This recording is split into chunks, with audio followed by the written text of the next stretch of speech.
আজকে একটা রেস্টুরেন্টে আসলাম। ঢুকতে চোখে পড়লো বড় এক কেটলি ভরা গরম গরম চা।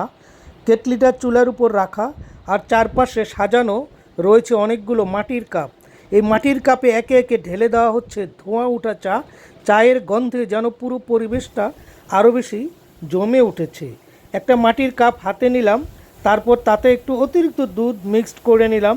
দুধটা মিশানোর সাথে সাথে চায়ের রং যেন আরও স্বাদ আরও বেড়ে গেল।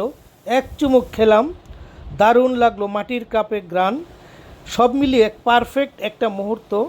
সাথে সাথে আছে চটপটি, ফুচকা, বিভিন্ন ড্রিঙ্কস, দারুণ মজার মজার কিছু grill item, fast food item, sea food. দারুণ লাগতেছে। এখানে শর্মাও তৈরি হচ্ছে, শর্মাও দারুণ। শর্মা রেডি, শর্মা পুরা লাইভ শর্মা। এই ধরনের আয়োজন খুব দারুণ লাগতেছে। একটা রেস্টুরেন্টের ভিতরে রেডি করে বানাচ্ছে তারা, যে যার মতো চেয়ে নিচ্ছে। আর শর্মাটা তৈরি হচ্ছে এখানে লাইভ, যার ফলে দেখতে ভালো লাগে। আপনার কাছে কেমন লাগে মন্তব্য করুন।